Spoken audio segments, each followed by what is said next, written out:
you always want to think in your planning, kind of that, what is my level of risk? What is our ensemble's level of risk? What is our level of exposure? So if you're all vaccinated, you've all been vetted, that's great. You're having rehearsals, you're outside or you're in an area, you're masked, you're doing all these things.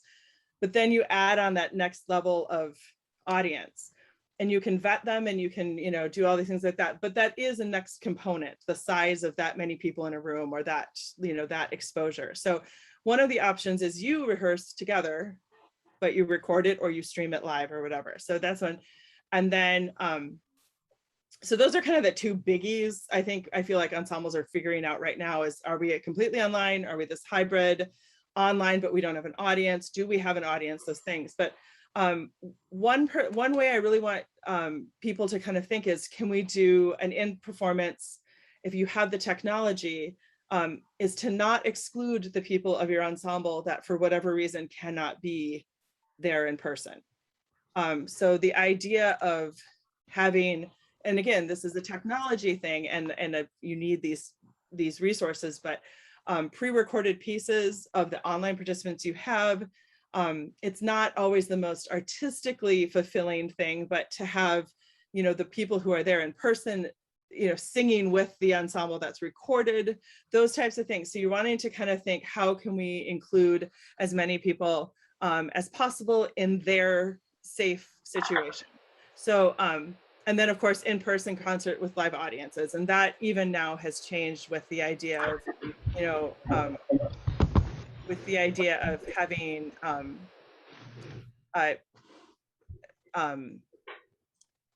do you have invite only? Is it open to the public? Do you have to contact trace? All these things are very, are things you have to think about at this point. I'm going to do one quick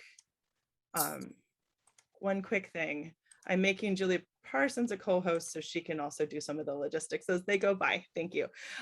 So those are just some things to think about as you're doing it. So the online rehearsal and online projects, I know a lot of us have been knee deep in this and want to throw it away, but I encourage you in some ways not to. And then the reason I'm going to say that is I have had growth in one of my ensembles because of this, believe it or not.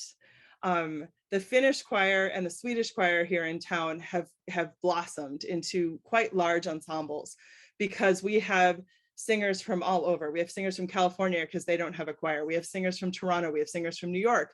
We have singers who log in from Finland to kind of be a voice and be kind of that bridge between the two. And so I always am trying to find what are the positive aspects of what we've just all had to go through. And this is one of them, is that you can include participants, and that doesn't mean all the time, but maybe you reach out and say, hey, it's our anniversary year. Anyone who's sung in my ensemble, in this ensemble at any point, we are going to send you tracks, and you are going to, if you can record from home, this piece, whatever piece it is, if it's a meaningful piece for you, and send it in just like you would, your regular projects from before. And then that's presented at your concert or that's streamed. So you can include people from all over, people who have moved from wherever, they are included and they're part of that concert. And then of course you want to somehow stream it to them or record it and have it be a part of YouTube. So they can then watch it and be a part of it and be a part of like a watch party.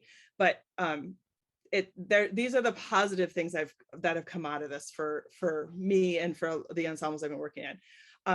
This also helps people who are immunocompromised and or mobility challenged at this time, be it someone who is had just had knee surgery or something even more extensive than that. They can still be a part of the ensemble.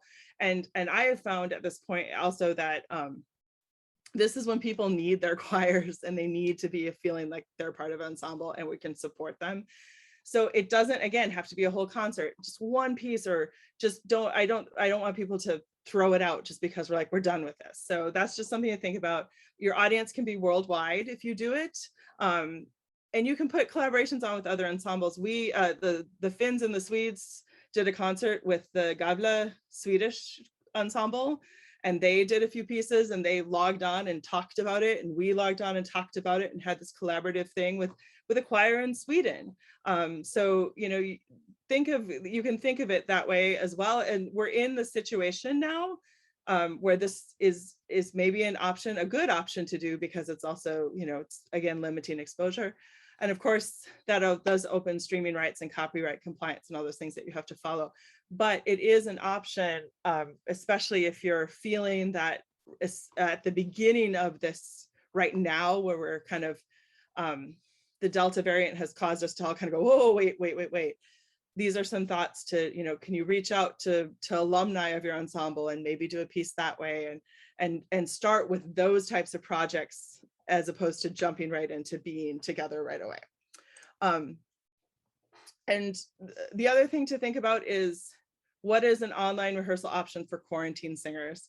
This is happening a lot. One of my other ensembles was supposed to do a concert September 9th, and it is canceled because we're 1-2 apart. And the alto one just messaged everyone and said, I have COVID. She's fully vaccinated. She's been vaccinated, but she has a 2-week window that puts us essentially right up to the concert. So, but we're meeting online still to talk and to do some negotiations.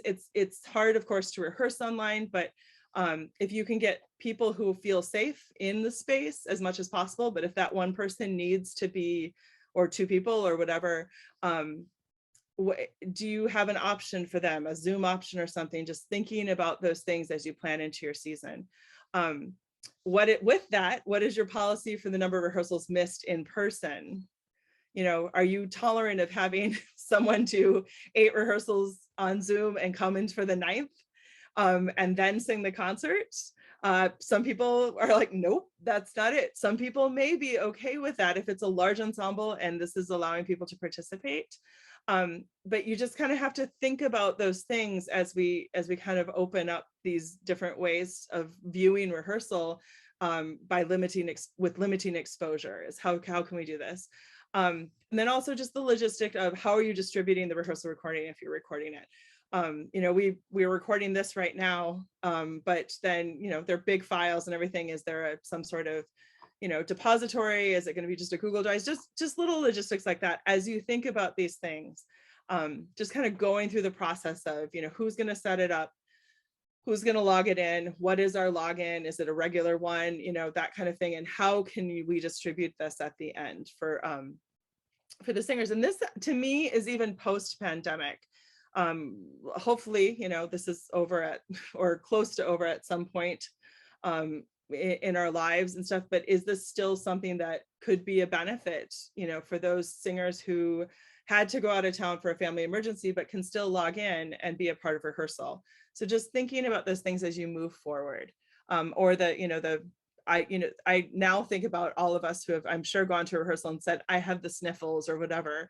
You know, now we'll all slap a mask on our face, but maybe if it's even more extreme, we now know that we can, you know, set up this system to be able for them to, for whomever to log in and be a part of the rehearsal at the same time. So then hybrid performances.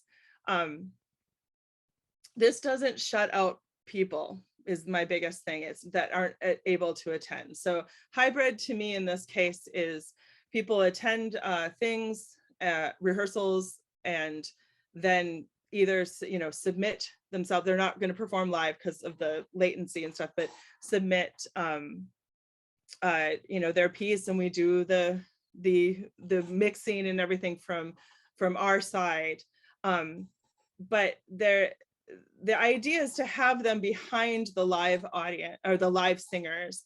And it is a little bit of a karaoke thing, and that is difficult. And it does feel, I would say for conductors especially, a little bit of a wag the dog, because you're essentially conducting to your own recording of something. But it can incorporate the live, and then also, you know, the people who can only participate for whatever reason from afar, but they're still engaged, they're still participating, they're still making music, they're doing something with the ensemble. And then the collection, you know, the performance of it collectively I think is quite meaningful to be able to do it together. I don't think you can do a whole concert of this. I don't think artistically any of us would want to do that. I will share that this idea came to me originally from when I sang in the Lithuanian choir at one of their national festivals. They had a singer who sang right before the singing revolution started. He sang a piece and it had a choral background with it. And they took that recording and we sang the choral background with it. So like the minute before the singing revolution started, there's this recording of this man singing from the town square. And then we all sang the part that the people sang before they moved to be a part of it. And it was very meaningful. And then, yes, it was a recording. It's the same recording you heard, you could look it up on YouTube right now, but that connection. And so I would hope that, the singers and you as a conductor and everything are now singing with, people that you haven't seen for a while, but you're still connecting, you're still making something through that. So that's the idea. The technical aspect, of course, the projector and the screen and the sound system to make it sound good and good in the space and everything, that's a lot to think about, but I think it's something, if it's something that interests you, it's certainly doable without too much of a budget constraint. I don't think a lot of the places we perform have sound systems. A lot of the places we perform do actually have projectors and screens at this point. So that's an idea. And then the other thing is, like I said, with it doesn't always have to be sing together. Maybe it's a verse that's the online choir, and then the light shift, and then it's the in-person choir that sings the second verse or something. You think about it that way. It doesn't have to always be singing together, but different ways you can do that. And we, the Swedes and the Finns also did that with a group where they sang the verse and then we sang the chorus. So there's different ways you can do it. It's open for anything, honestly. So then with season planning, thinking about the season, thinking about your audience. If you are going the way of having live, real humans that unfortunately can have COVID now and then, are you limiting the number of people who are coming into your audience? And how are you seating them? A lot of us perform in churches and we're just like, hey, take a seat, but can we, limit every other pew, alternating from side to side. So, pew 1 on this side, pew 2 on this side, pew 3, that way. And if you are limiting your audience, is there still a way for people to be able to see it and to be reached? We all of us we're always continuing, of course, to cultivate our audiences and get more people interested in everything. And if we suddenly say, sorry, we can only have 20 people or 30 people, and it's mostly people we know, that's really limiting for any of us to have audience growth in these years that we have to think about this. So is there a streaming option? Is there a recorded playback option? Thinking about those things. I will tell you, Houston Chamber Choir is doing a live limited and then stream release the next day. And the stream release, they're kind of making a big deal about it when it's stream release, and they're having a guest come in and talk a little bit and then do this. So it's not just posted or anything. They have kind of an event the next day from each one. So they do like a Saturday limited audience and then a Sunday release with, a talk with the artistic director or talk with a soloist or something to make it more of an event online. And that's what I said for the next one. And then also having, it doesn't have to be long, but these, and I know a lot of people, I'm thinking right now, Linda, your ensemble did too, these little tiny mini concerts kind of thing. And so even if you're doing online, or even if you're doing in person, is to still reach out and have these mini concerts, 4 or 5 pieces and someone talking about the history of it, or 4 or 5 pieces or 3 pieces, and so maybe some chat with singers about the ensemble or something. There's all different ways just to get people to still be able to participate and hear your ensemble as you're going through this time. To audience or not to audience. I really don't want an audience right now. I just feel like we're all dealing so much with making sure our singers are safe, that adding that next element is I haven't gotten to it yet, to be honest, with a lot of the things. So the invitation only in the ensembles that I've been researching, it seems to be the biggest thing. Kind of gone are the days of here's the big promotion, sign up and get your tickets. And that is partially because of audience tracing in a way. The ensembles and the few theater groups that I've gone and talked to are really, they have, a lot of them have statements where you have to sign it when you get your ticket that says, you know, it will be documented that you were in the space. It will be documented, you know, that you were compliant and that you're signing a statement that says, I will wear my mask or I am vaccinated. I know a lot of the arts organizations in town are requiring that now for audience members.